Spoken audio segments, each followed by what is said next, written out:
दिया, तो फिर आए हम मनुष्य जन्म में है साधन धाम, साधना करने के लिए, मोक्ष प्राप्ति के लिए, भगवत प्राप्ति के लिए हमें मनुष्य जन्म मिला है। यदि हम नाम जप करें, अच्छे आचरण करें, परिवार समाज की सेवा करें, तो हम मुक्त हो जाए। अगर हम भोगों में रत रहेंगे, भगवान को भूल गए, तो यहां कुछ साथ जाने वाला नहीं, न बैंक बैलेंस, न तुम्हारा शरीर, न तुम्हारा घर, न तुम्हारे रिश्ते नाते, सब यहीं पड़े रह जाएंगे। इसलिए भाई, हमारा जन्म हुआ है भगवत प्राप्ति के लिए। मनुष्य नर्तन कर फल विषय न भाई, भजिए राम सब काम बिहाई। समस्त कामनाओं का त्याग करके भगवान का निरंतर भजन होता रहे, इसीलिए हमें मनुष्य जन्म मिला है।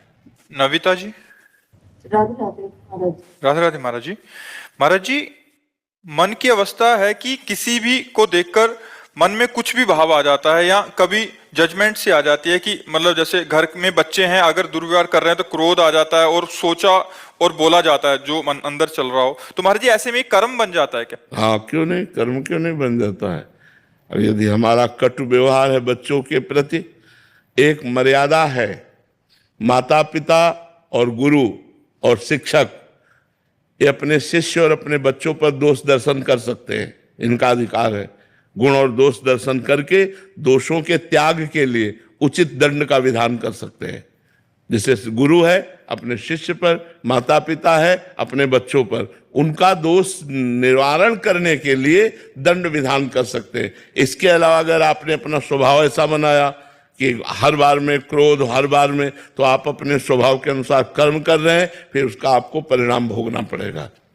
हमें क्रोध करने का नाटक करना है, लेकिन थोड़ी ही देर में हमारा हृदय शीतल है, उसको आशीर्वाद दे रहा है, और उसको फिर बुलाकर, देखो समझ रहे हो ना, आज के बाद गलती नहीं, कोई गलती नहीं, चलो आगे चलो। सुधार के लिए माता पिता, गुरु, अध्यापक ये थोड़ा क्रोध का प्रदर्शन करते हैं। क्रोध नहीं होना चाहिए, क्रोध तो पाप का मूल है। अगर क्रोध करेंगे तो बड़े दोष उत्पन्न हो जाएंगे, हिंसात्मक वृत्ति आ जाएगी, कटुवचन निकलेंगे, गाली निकलेगी, सो ठीक नहीं है। महाराज जी, समझ के किया हुआ क्रोध में कोई कर्म नहीं बनता? नहीं, उसमें हम अपने कर्तव्य का पालन कर रहे हैं। जैसे एक बड़ा अधिकारी है और 50 लोग उसके अंडर में हैं, और उनमें कोई प्रमाद कर रहा, अपने कर्तव्य का पालन नहीं कर रहा, तो उसे क्रोध का नाटक करना पड़ेगा। मतलब वो भय दिखाना कर अपने कार्य को पूरा कराना, ये उसका कर्तव्य, क्योंकि अधिकारी है, ऐसे टीचर है, ऐसे गुरु है, ऐसे माता पिता है। तो हमें अपने कर्तव्य के पालन करने में कोई भी संकोच नहीं होना चाहिए, लेकिन कर्तव्य से विलग फिर नहीं होना चाहिए, कर्तव्य से विलग नहीं होना चाहिए। ज्योति जी। राधे राधे महाराज जी। महाराज जी, सांसारिक चीजों को देख के परिवार वाले सरकारी या अच्छी नौकरी के लिए प्रेरित करते हैं, जिसके लिए भजन छूटता है, पर ये मन सिर्फ उतना ही कमाना चाहता है जिससे बस गुजारा सा हो हाँ, जाए। तो हमें चाहिए कि हमें प्रयास करना चाहिए, सरकारी नौकरी के लिए, व्यापार के लिए, हमें धन के लिए प्रयास करना चाहिए। हमारा मनुष्य शरीर मिला है, समाज सेवा, परिवार सेवा बिना धन के हो नहीं सकती। तो हम नाम जप करते हुए यदि प्रयास कर रहे हैं, तो वही तो हमारी उत्तम बात है। नाम जप कैसे छूट जाएगा? जैसे श्वास लेना रुक गया तो हम मर गए, ऐसे हर श्वास में राधा राधा का अभ्यास करो, और चाहे फावड़ा चलाओ तो भी भजन होता रहेगा, ऑफिस में जाओ तो भजन होता रहेगा, व्यापार करो तो भजन होता रहे। हर समय बातचीत थोड़ी होती रहती है। जब बातचीत हुई तो व्यापार हुआ, वो भी भगवान को समर्पित है, शेष समय नाम जप कर रहे हैं, बहुत बढ़िया। चाहे नौकरी हो, चाहे व्यापार हो, चाहे कोई कार्य हो, हमको ये थोड़ी है कि भजन को लेकर हमें किसी गुफा में बैठ जाना, ऐसा नहीं। गुफा वालों को भी संसार की सेवा में आना पड़ता है, साधु महात्मा भी संसार की सेवा करते हैं। तो इस संसार में हम आए हैं सेवा करने के लिए, सेवा करते हुए भजन करने के लिए। दोनों काम होना चाहिए, भजन और सेवा। ये नहीं है कि हम भाई नाम जप का बहाना लेकर के सब काम छोड़ दिए और बैठ गए, ऐसा नहीं। ऐसा साधु महात्माओं के लिए भी नहीं। तुम यज्ञ कराओ, तुम धर्म की स्थापना करो, चलो समाज में जाओ, प्रवचन करो, समाज को सुधारो, ये सब कर्तव्य भगवान देते। देखो, शरीर पीड़ित होते हुए भी हम अपने कर्तव्य का पालन कर रहे हैं। हम कोशिश करते हैं, जब तक दम रहेगी तब तक आपके बीच में आएंगे और आपसे बात करेंगे। अब जब दम नहीं रही तो भगवान जाने। फिर सुरेंद्र गुप्ता जी, जयपुर से। राधा वल्लभ श्री। महाराज जी, आपके चरणों में कोटि कोटि प्रणाम। महाराज जी, भगवत प्राप्ति दुर्लभ नहीं है, दुर्लभ है भगवत प्राप्त संतों का मिलना।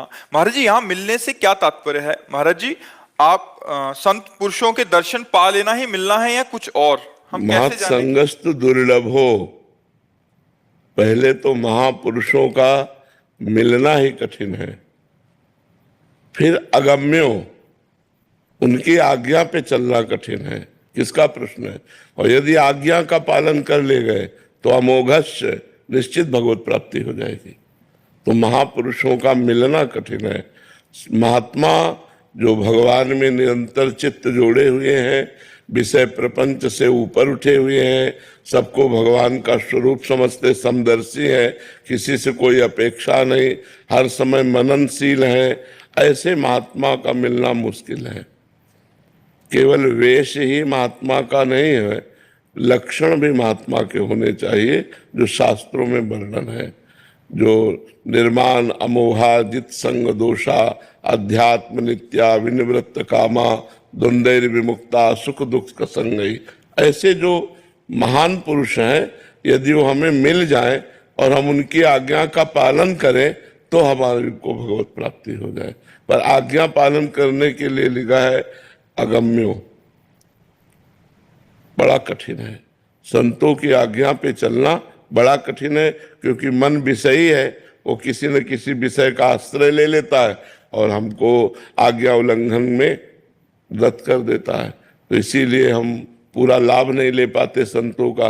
तो संतों का जो सानिध्य है उसका तात्पर्य उनकी वाणी के अनुसार चलना।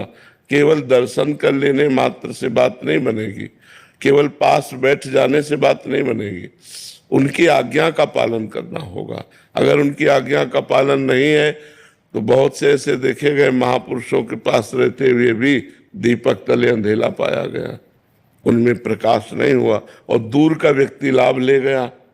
वो उनकी आज्ञा का पालन किया, वो लाभ ले गया, और नजदीक जो रहने वाले वो खाली रह गए, वो राग द्वेष में फंस गए, वो उनकी संपत्ति में फंस गए, बाहरी संपत्ति में फंस गए।